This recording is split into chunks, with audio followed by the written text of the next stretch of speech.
Welcome to Webinar 8, Diversity in Sports from Successful Campaigns to Fair Play. This theme has been in development since our annual meeting in Rome last August, a time where all of us could be together in the same room. And of course, the goal was to present this session on a beachfront location in Rio. But unfortunately, the events of this year have prevented us from doing that. But we are glad to still be able to share with you our panel. Most people do hold a passion for at least one kind of sports. It could be judo, football, rugby, or even as recently, video games. Truth be told, sports have always been a synonym of inclusion and integration. However, how much diversity can we find on the world of a professional player?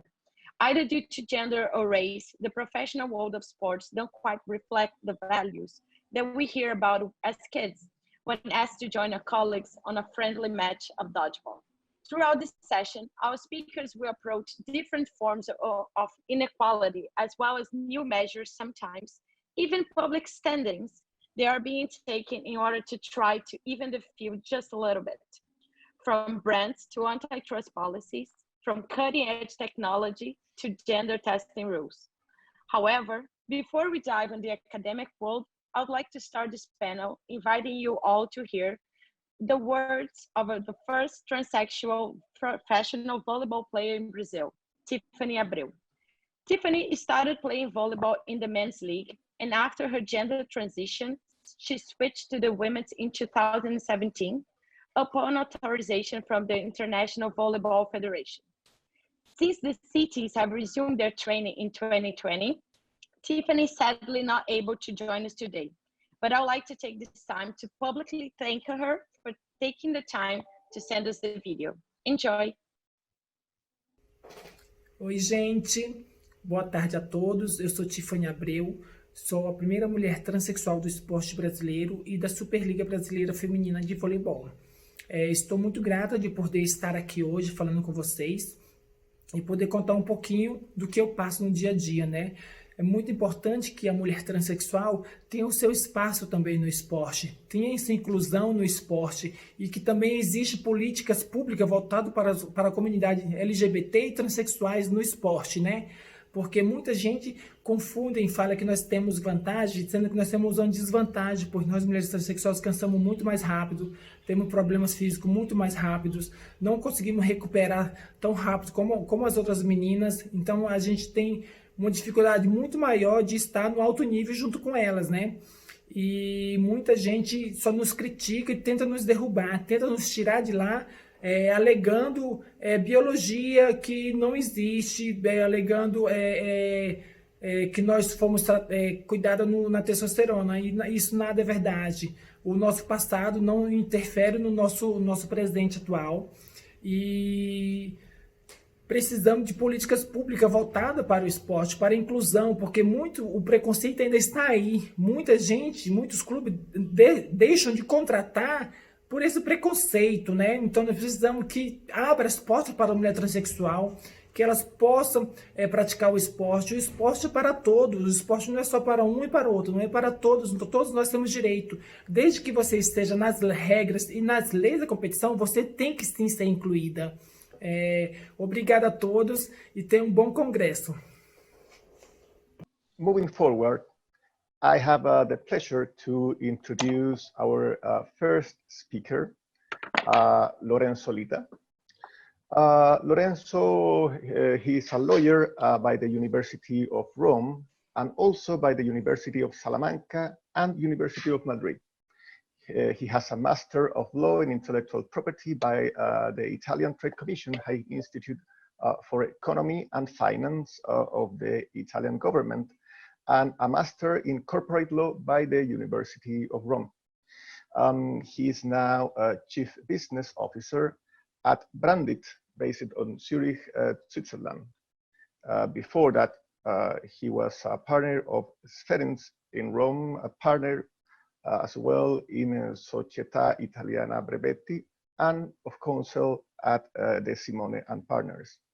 Among other parallel professional experience, he is a member of the Outreach Expert Group of the European Union Observatory and a member of the Public Awareness Working Group at the European Union Observatory, both at the European Union Intellectual Property Office.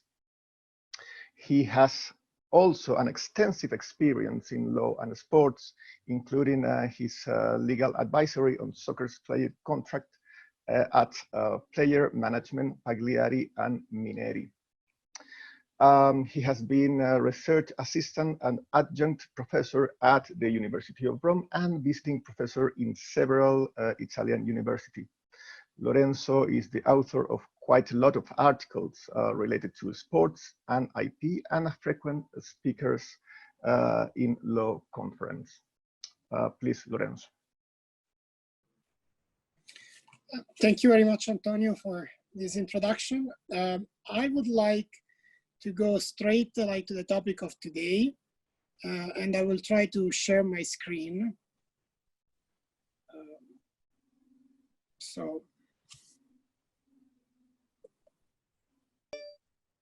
Okay. So, good morning, good afternoon, good night, everyone, depending on where you are based in the world. I'm very happy to discuss this topic with all of you, because I think that sport is the key of change in the world, and therefore the issues of diversity and inclusion are strictly related to sport, and big changes in society are related to sports. I've been trying to consider this topic from the point of view of intellectual property, and considering sport as a sector for intellectual property. But then I realized that it was more important to show how intellectual property got into the world of sports, supporting diversity and inclusion, and how brands succeeded in changing sport, trying to make it more inclusive and more diverse, and a better place for the athletes and for all the followers and the fans. This is an advertisement from Nike from a few years ago. And I think this is an amazing message in terms of the impact of how brands can do well for society and in the world of sport. The story of this campaign is very interesting because it's related to the AIJA, which is a traditional Muslim garment. And it's something that in sports has never been properly designed to allow Muslim women to compete at the highest level. In this case, there was this lady, Muhammad Shai, who is an American fencer, and she was also a bronze medal at the Olympic Games in Rio. And she had big issues because for competing at the highest level, she was wearing an hijab for children, and not even the real hijab that she was wearing every day, because it was not proper for competing. And of course, for her, competing with the hijab was key for a religion, for a way of seeing life, and therefore Nike created an hijab that was as comfortable as the other upper. But besides, what they've been doing for this lady, at the end, this hijab became a sign of inclusion, bringing a different kind of culture into the world of sport without these people having to feel different. Always from Nike, a very interesting example comes from the guy on the left. The guy on the left is Tiger Woods. And this picture is from 1997, when he was the first Black athlete to win the Augusta Masters, which is probably the most important golf tournament in the world. Augusta Masters has been a tournament held in Augusta, in Georgia, and was known, let's say, for Black people, mostly for the fact that all the caddies had to be Black people.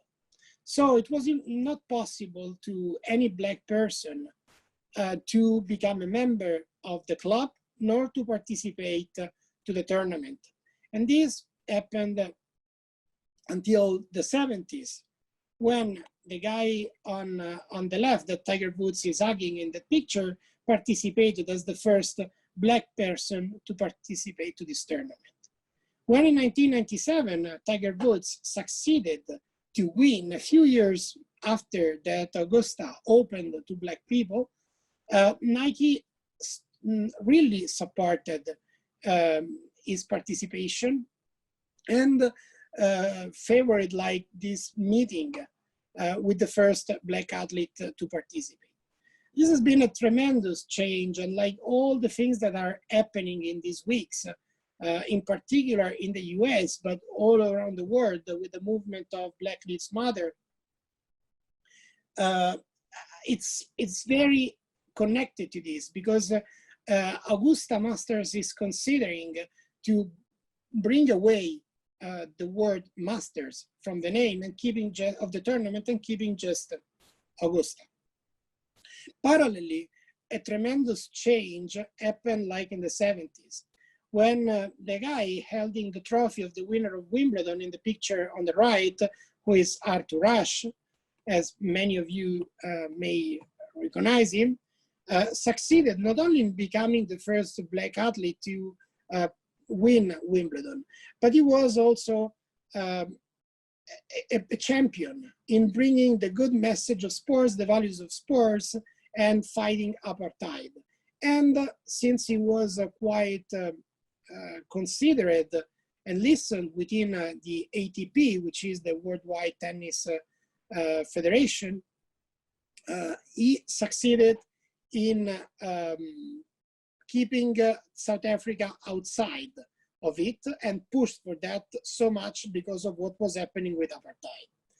The fights of Arthur Ashe somehow succeeded like to arrive to the next level also because of what Tiger Woods did with the support of all his brands. Another relevant topic when we speak about brands and society, diversity, integration, is strictly connected with the city of Washington.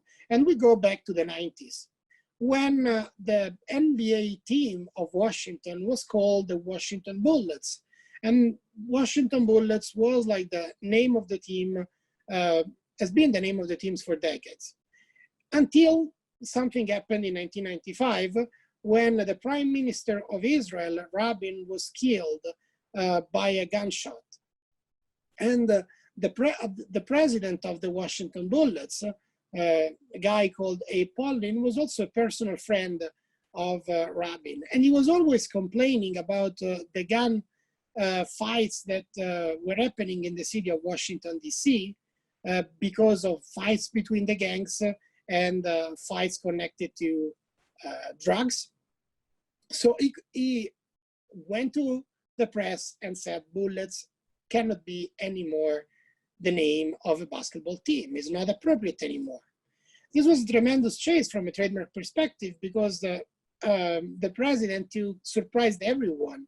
And because of the ownership of the names of the franchises in the NBA, the process took a while until in 1997, after a poll that the franchise did with their fans, the name that was selected was Wizards. And Wizards had a completely different front at the very beginning, but since the fans were strictly connected like to the name of the Bullets, because the last title that the city of Washington won in NBA was with the Bullets, they decided to go back to a font that reconnected to the Bullets, and somehow in some particular games, the Washington Wizards are also using a uniform with the Washington Bullets trademark.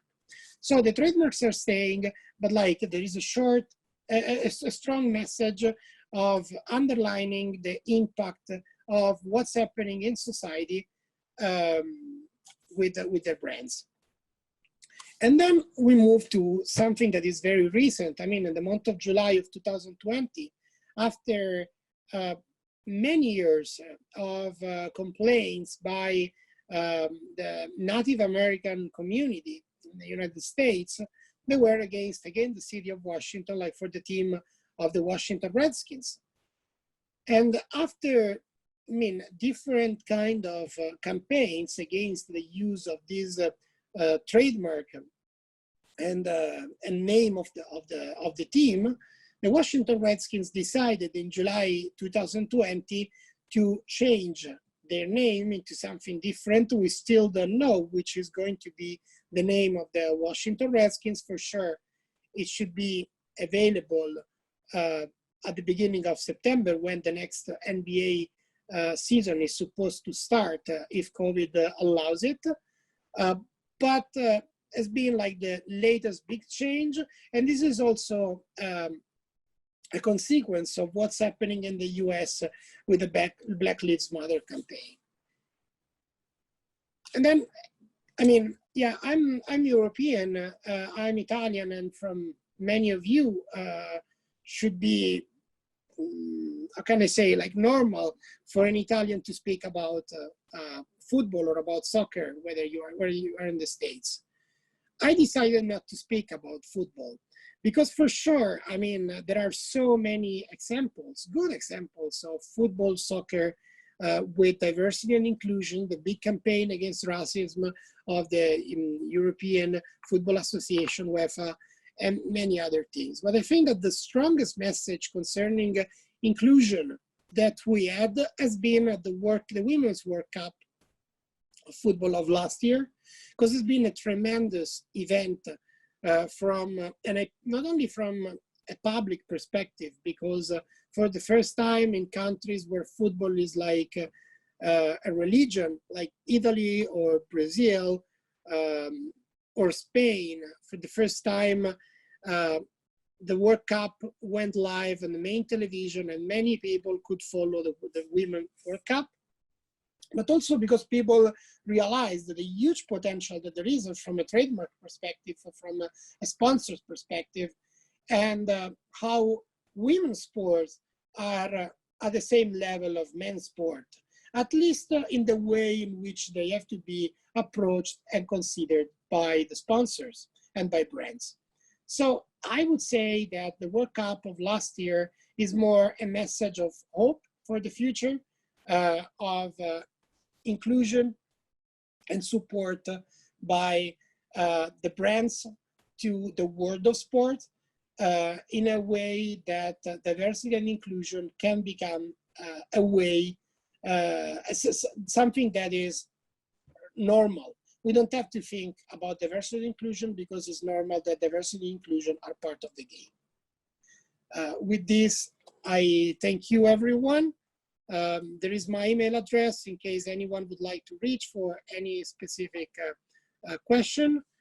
And I would like to thank all of you for your attention and for listening to me. Thank you, everyone.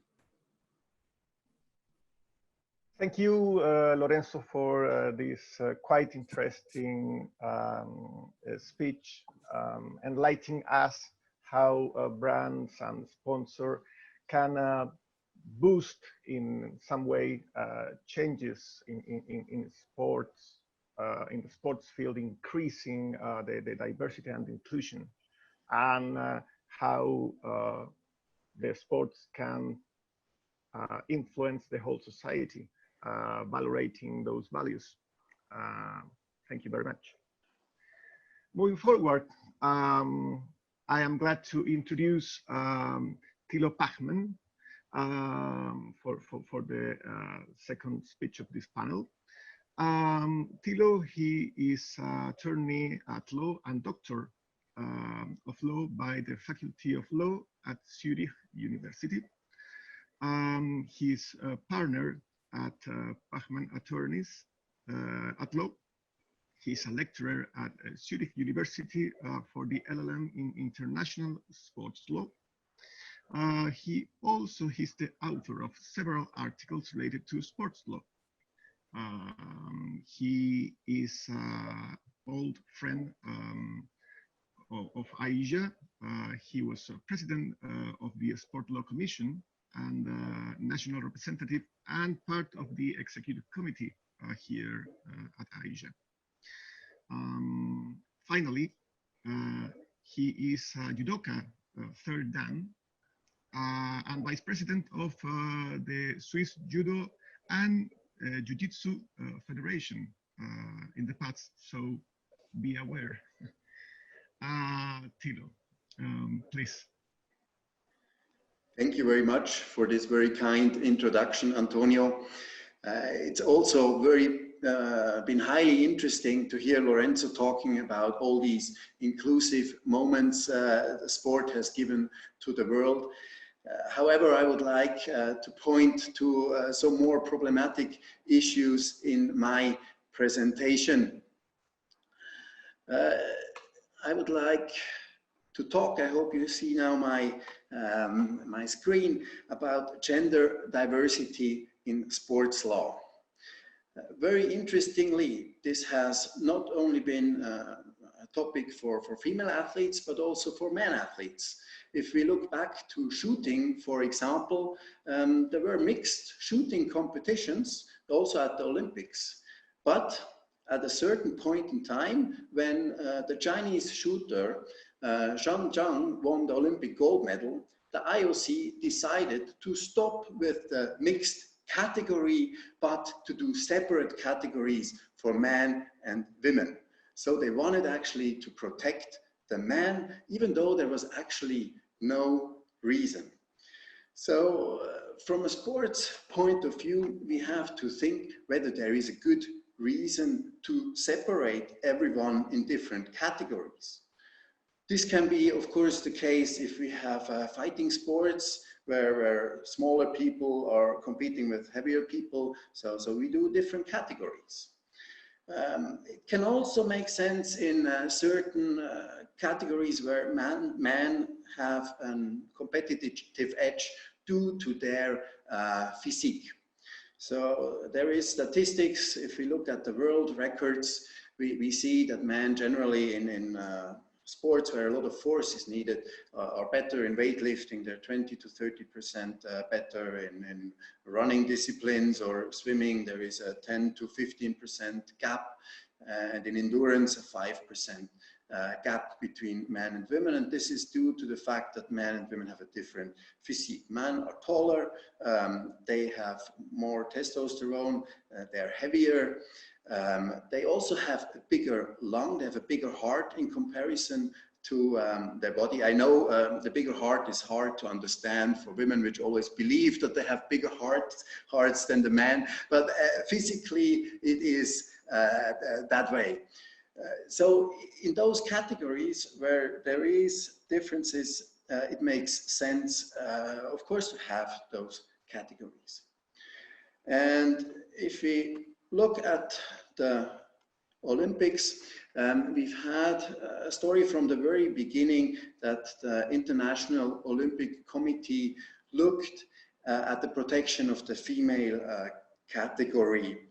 So already in 1936, there were athletes that were criticized for competing with the men. So here on the left, we have Mary Watson, who was a javelin thrower or a shot put thrower for Britain. And she was very successful, but was criticized. And somehow the IOC also proved to be right, because she changed her sex later on to a man. So she became Mark Watson in the aftermath. But after those games in the 50s and 60s, the IOC and the sports federations started to do physical examinations with female athletes. So the women had to parade in front of the doctors who were looking at them to see whether those are really women. So that was a huge issue, of course.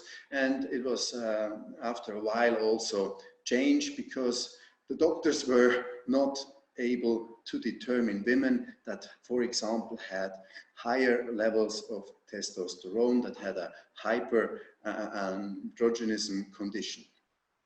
So it was changed to chromosome testing, but also chromosome testing proved to be inconclusive in this regard. This is why at the beginning of the year 2000, hormone testing was introduced. And this is when, and the hormone testing became more famous once Castor Semenya entered the international stage. In 2009, she won a world championship medal in the 800-meter run. Immediately after her gold medal run, the IAAF turned to her and wanted her to prove that she is really a woman. All the tests she did seemed to confirm it, and actually now she is also soon giving birth to a baby, which actually shows that she is a woman, at least from my perspective, and she should be able to compete in the women's category. So she was admitted again in 2012 and 2016 to compete at the Olympics. But the IAAF, they somehow for a certain reason didn't want to have women competing in those categories, maybe for marketing reasons, I don't know, maybe for equal rights reasons or fair competition level. So they started to look for women that had high testosterone levels, and they started to exclude those from the competition. So there was the case of Duti Chand, an Indian woman that had high testosterone levels, that was excluded from the competition. But the Court of Arbitration for Sport held immediately that this is not okay, because there was no scientific grounds that such women would perform better than other women. So the IAAF went back and did some research, and after a few years they came up with some studies where they held women that have more than 5 nanomole per liter testosterone, they compete better in certain sports. So they said for 400, 800 and the mile race, they would only allow women that have testosterone levels below 5 nanomole that are allowed to compete. So that actually led to the conclusion that Castor Semenya either had to take drugs to lower her testosterone levels, or she would have to compete with men. Now imagine this, a woman that is born as a woman, lived her life as a woman, and suddenly the sports federation comes up and tells us, well, you have to compete with men. This actually reminds me of Lorenzo's presentation, which we've just heard. He said, don't change for the rules, change the rules. So this was the reason why Castor Semenya appealed to the Court of Arbitration for Sport. But unfortunately, in a very close decision, the rules of the international athletics federations were upheld. It was a 2-1 decision, it was a 170-page reasoning, and they said, well, if there is scientific grounds to differentiate, then those rules are upheld. But actually, what I think they didn't really finish thinking it through. Of course, those rules make sense, that makes sense, but if a woman that has higher testosterone levels competes with the man, then of course she has a disadvantage. So to treat athletes equally, the sports federations would actually have the duty to set up different categories for all the people, that everyone can compete at a fair level, and not just for the women they probably want to see on TV. So in my opinion, one should think of implementing rules that allow everyone to participate and not only certain athletes. So I'm happy to hear what my colleagues have to say to this, in particularly from a cartel law perspective, because sports federations, they are monopolies, as we all know, and if a woman, a clear woman, has to compete with the man, I'm really wondering whether this is on the cartel law aspects allowed, because it was only reviewed by the Court of Arbitration for Sport, and the authorities, the state authorities, have not yet looked at these rules. So I think there might be some rules to look at by the cartel law authorities. If you have any questions, please do not hesitate to contact me. Otherwise, I hand over, and thank you very much for listening.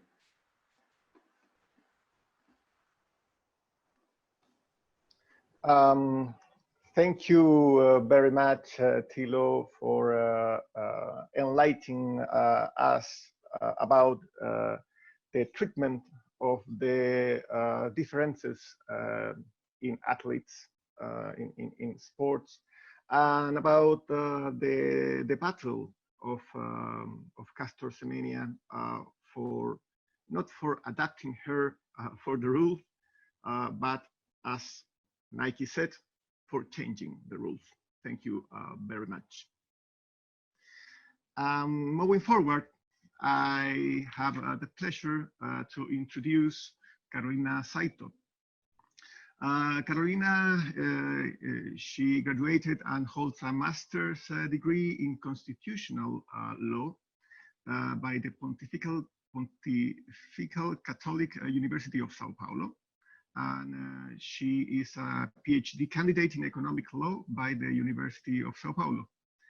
She works with the Brazilian competition law since 2009, having most of her professional career as a lawyer at Greenberg Cordovil Advogados.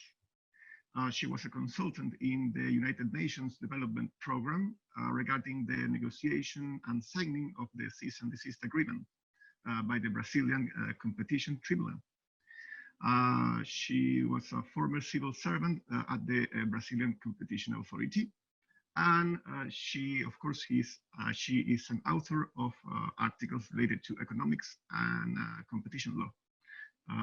She has been a speaker at national and international events. Thank you very much, Carolina, for joining us, and I give you the floor. Well, thank you, Antonio.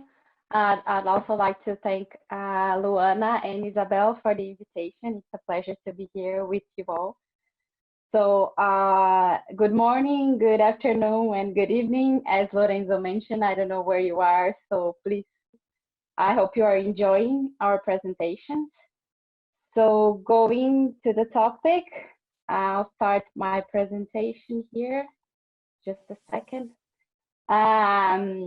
So I'll talk a little bit about how gender and antitrust policies, they relate a little bit. THILO, I'll answer your question in the end after the presentation, because it was a really good question. So the question that I want to discuss with you is if we should discuss more in antitrust policies about diversity, and why this question was made and why it's important for us to discuss this question is the history of these two topics, linking competition laws and gender. It's more academic. So until recently, most discussions were related if we have antitrust policies, if our markets would be more competitive, and consequently, or as a causal link or a correlation, we would have more diversity. So not discussing how to have more engendering our competition policies to have more focus on how to foster the gender equality by means of competition laws. So until then, we had more this kind of discussions based on empirical researches, linking gender equality in firms and how were the markets by indexes of competition. So this kind of discussions, not so focused on how could antitrust policies foster gender equality.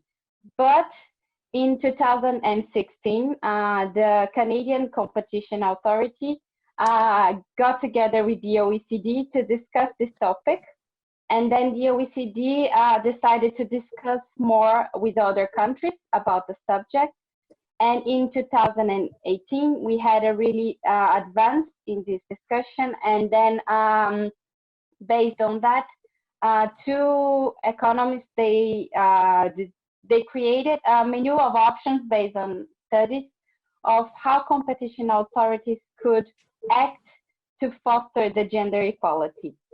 So considering that most competition authorities, they have three main actions. So they have enforcement laws.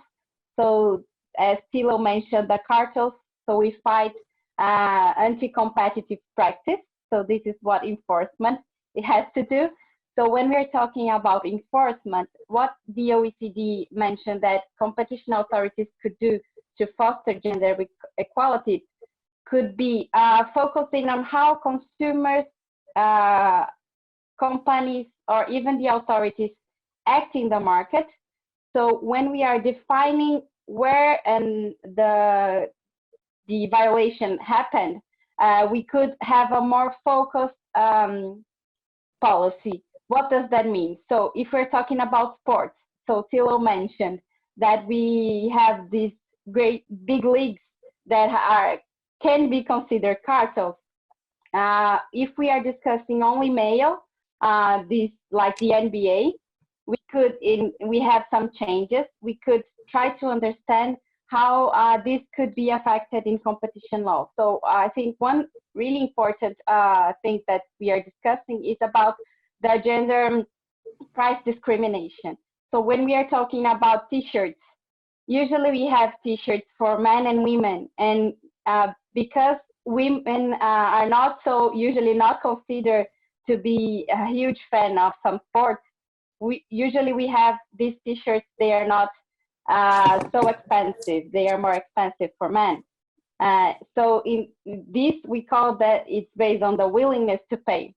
But now we are trying to see if this is really correct, because maybe the neoclassical economic theory that the competition law is based is considering the rational individual, not considering men and women. So what antitrust policies should do is consider if we have different aspects of men and women acting in this way. So if we can have the leagues, they might have this based on the willingness to pay. They might have a gender differentiated price that could be anti-competitive.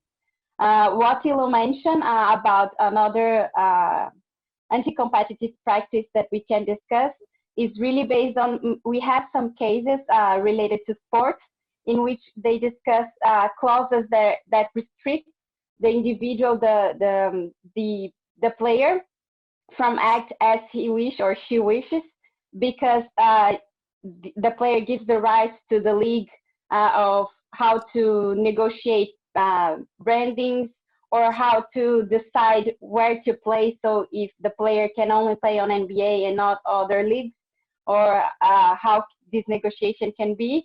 So if we're talking about not having a division of male and female, this could have a really huge impact in this kind of negotiation, and if it's anti-competitive. So I think we could have some kind of discussions. If rules are changing the sports, we could have discussions also in rules about competition law. So when we're talking about merger control, which is another action that the antitrust authorities have, related to when we have two firms or more trying to merge and have a single unit, we could also have the discussion about the product market definition. So imagine that we have one league trying to get together with another league, and this could be a really a monopoly. I know that usually we don't have too many leagues competing, but this could be an idea. And then the antitrust authority should try to see the product market, considering the male and female aspects that we could have. And the last part that we have is the advocacy. So it's when the antitrust authorities, they actually try to build or create studies on a market, or if these authorities, they are helping other authorities to build more competitive laws. So if you're talking about the creation of sports law, the competition authority in some countries could be considered to have a more competitive sports law. So what the OECD mentions in this menu is that the authority, the antitrust authorities, should also focus on differentiations of gender, and also try to focus more to have studies on markets that are really important for women.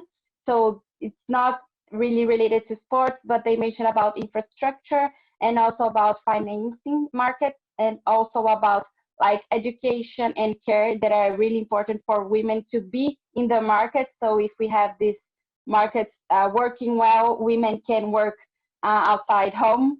And also to have discussions about informality, because many women work in informality, and it's better to have all individuals protected by the rights. So informality is the focus that antitrust authorities should have.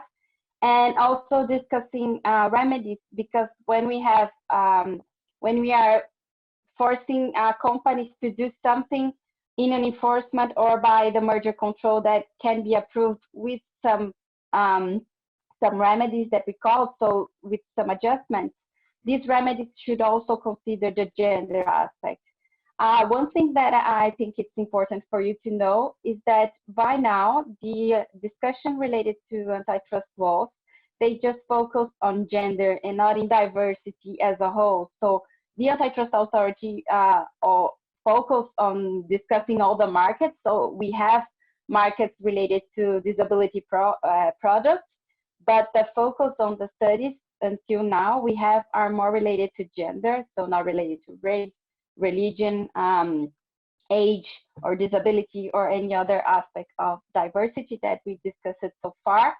But this is what we have. I think that from now on, we have more concrete actions for antitrust authorities, because the OECD is actually has opened a call for papers to develop a toolkit for antitrust authorities to have more gender equality policies, so not to be more gender blind.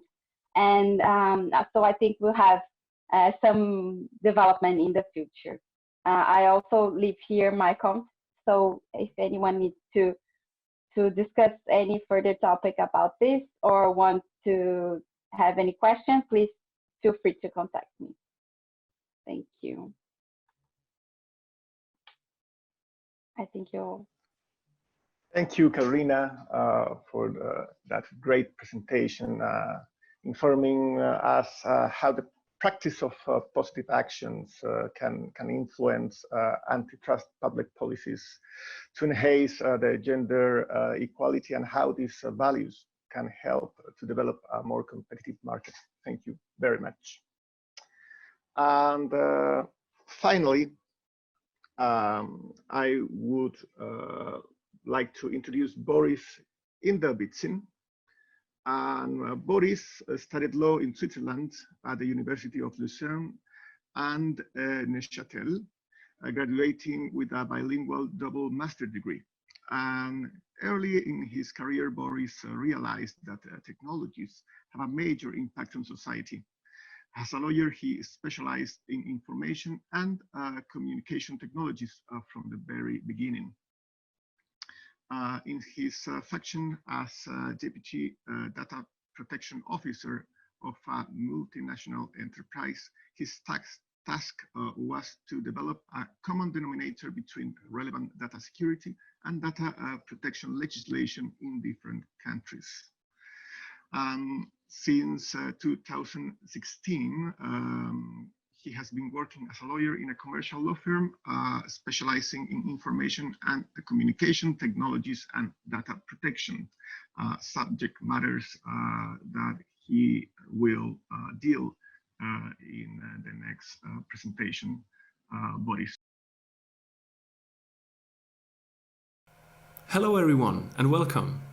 I will talk about the impact of technology in sport and explain the challenges that can arise in terms of data protection. Now, let me first say that I'm very glad to be able to give this presentation. Even though we could all be in Rio now, still, I'm very happy to be able to contribute to AIJA in this format. Before we start, I would like to mention that this presentation is only my personal opinion. It is based on my experience as a Deputy Data Protection Officer at FIFA between May 2018 and May 2020. Therefore, some examples will have a reference to football, but shall not imply that these companies are related to FIFA. First thing, I'll try to show you how technology is used in sport today. Then I will explain some of the implications of technology in sport in terms of data protection and try to show the means by which data protection in sport can be guaranteed. Finally, I will take a look at the impact that technology can have on sport and whether there should be ethical limits to its use. What is the use case for technology, you may wonder? And frankly, there are so many. Automatic stopwatches for timekeeping and time measurement, Hawkeye technology in tennis. Now, new technology make use of the video broadcasting material to analyze the game, the team's tactics, the performance of athletes in the team or individually. It can also be used to detect an injury, a concussion, because player moves in a very unusual way. Sport, obviously, is in stark competition with other forms of entertainment. Think of Netflix, the mobile phone, or all other means for consumers to entertain themselves on demand or on the go.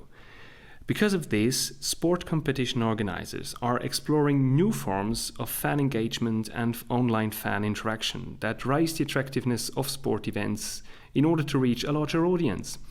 It is a question of market share, of course.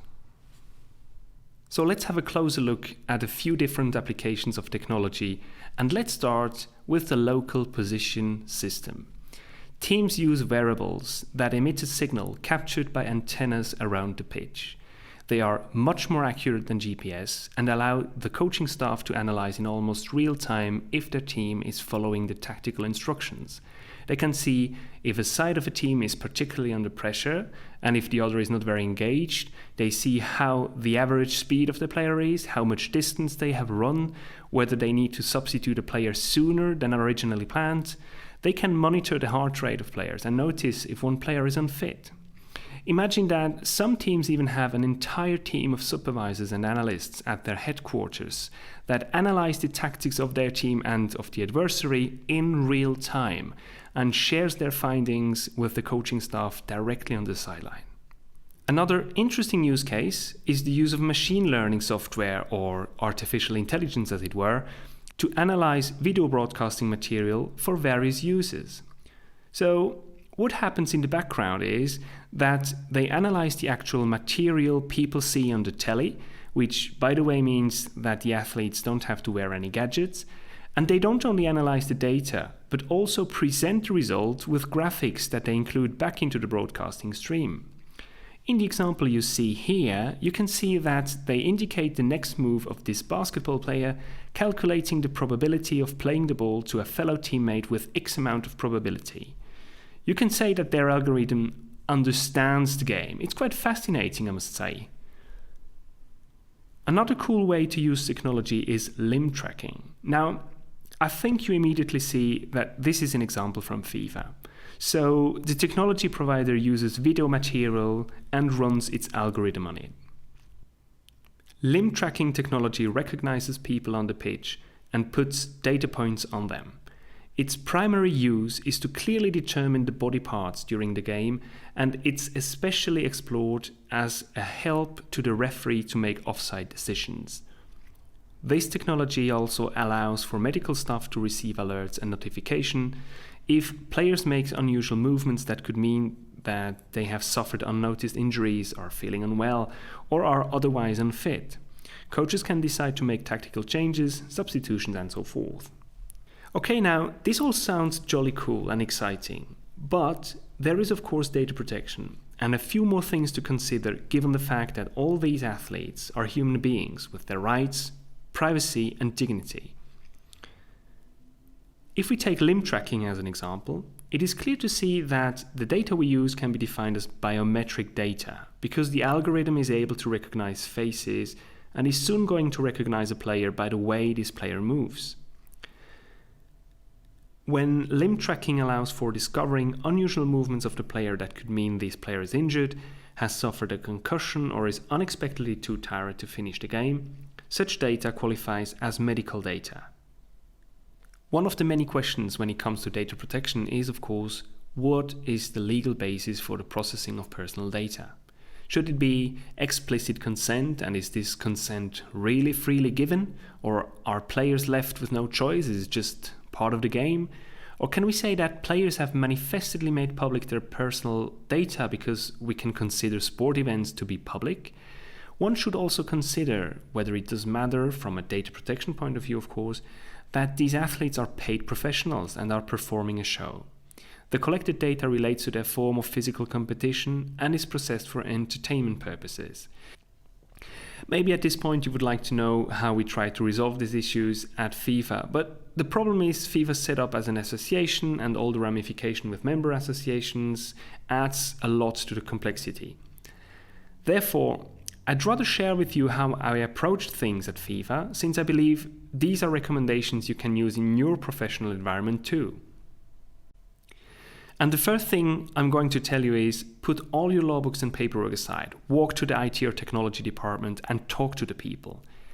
Meet the technology experts, let them show how the technology works, how it looks like, how it's implemented. Listen closely and enjoy, because these are clever men and women and the technology they use is really, really cool. The next thing is get your data protection processes right and ask yourself, if you would be in the data subject's shoes, what would you consider to be a fair treatment? Lastly, use international standards to show compliance. The ISO has excellent material. Use any of these that are relevant. I personally used ISO 29134 a lot for privacy impact assessment. All these cutting-edge technology applications have something in common. They are very, very expensive. So what about diversity and universal and equal access to sport? Will only leagues or teams in rich nations champion in sport because the technology is unaffordable for many? Must the world of sport ask itself ethical questions and ban certain technologies in the sense of tech doping? I don't have an answer to these questions today, but I'm sure that we will hear and see much more about technological progress. With all this technology, which I find absolutely amazing, I will hope that sport retains its humanity and that we will still have surprises in store for us that no algorithm has ever predicted. We've reached the end, and you might have a lot of questions you would like to ask me, so feel free to reach out, write me an email, drop me a message on Signal, WhatsApp or LinkedIn, or even good old call me if it's really urgent. At this point, I wish to thank all the people who made this webinar possible, Luana especially, and certainly so many people from AIJA in the background who made this all happening. An equally big thank you to the team of Message Studios who made this video possible. Their expertise and professionalism was invaluable. Now, since time gets the better of me, let me get out of here. I've been Boris, and this was a data protection perspective to sports tech. Thank you, and see you next time. I hope you all enjoyed our panel. On behalf of myself, Thomas, and Isabel, I'd like to thank our speakers for joining us on this new format, as well as Antonio to moderate this wonderful session. And a special thanks as well for Chloe and Christina from the IP Commission, who had assisted us throughout this year. Hopefully, we'll see each other again next year.